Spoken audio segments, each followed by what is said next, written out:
Hey guys, Plox back again with another countdown video for you guys. In this countdown video, we're going to count down the top 7 riots that have occurred in RuneScape from all the way from 2007 up until 2012. Now, there's only 7 in this countdown because I couldn't really find any more riots than that. I mean, these are all the riots that have happened in RuneScape, so, I had to just make it top 7. Sorry. Number 7, February 24th, 2007, the Elf Mage Riot, aka the 14-hour riot. This was a major protest first seen against Jagex for muting the famous PK or Elf Mage for luring another player. He was muted for allegedly saying that all mods should burn in hell, and a P-mod just happened to be nearby when he said it. Many people were banned and muted as a result. Number 6, July 17th, 2007, the Pest Control Riot. Jagex had made an update that had lowered the experience you get for doing the pest control minigame by 30% on an average, counting all the factors within the minigame. This resulted in a significant amount of disapproval from pest control content users. Number 5, December 10th, 2007.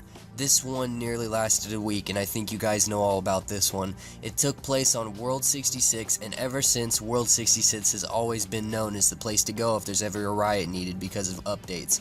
Also known as the End of RuneScape Riot, the First Wilderness Riot, the Free Trade Riot, or the Falador Riot. It was a riot that took place primarily in Falador Square, but it also took place in Varrock Square too. It was mainly in response to Jagex's anti-real-world trading updates, as well as the removal of the wilderness. Even famous players like the Noob Show gathered in on this riot. This is by far considered amongst players to be one of the worst updates in RuneScape's history, and it's also considered to be when a RuneScape officially died.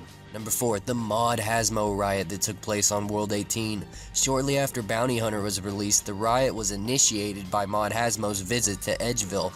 He encouraged other players to at least try Bounty Hunter before doing anything rash, but he was immediately and enormously met with hostility from the other players surrounding him.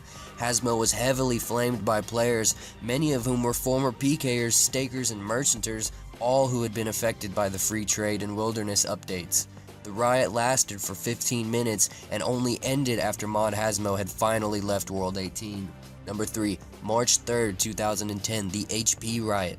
Constitution was formerly known as HP. This riot began in Falador when Jagex launched a pointless update in which everything concerning your health was multiplied by a factor of 10, as well as the damage that you did on enemies too.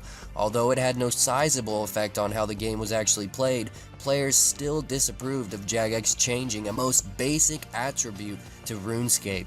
There were riots between Falador and the GE, mostly on World 66. Number 2, March 6, 2012, the Armor Graphical Changes Update Riot. Many players gathered in Falador on World 66 again with their cannons and again with the famous line, "We pay, we say." But something was different about this riot apart from all the others. It was now, more than ever, filled with another line by players saying that RuneScape is finally dead. And for most players, this was the last straw and many people quit. Number 1, April 2nd, 2012, the Squill of Fortune Riot. The SOF became so popular that Jagex made it so players could potentially buy spins with real-life money. One player at the riot says, and I quote, "I truly do wonder how long it really will be before you can just buy an account with a completionist cape." Unquote.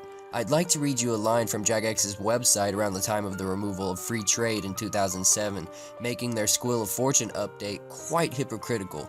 It reads, and I quote, "We don't want players to be able to buy their way to success in RuneScape.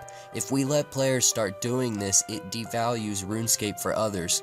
We feel your status in real life shouldn't affect your ability to be a successful player in RuneScape." Unquote. I myself have played RuneScape since 2004, and being a veteran of the game, I can honestly say that making this countdown video was a bit stressful, but it's all good because Oldschool is out today. These are just my opinions. I don't down yours at all, I promise. That's it for this countdown, and if you know what I should be counting down next, post it in the comments and let's make it happen. Please destroy that like button.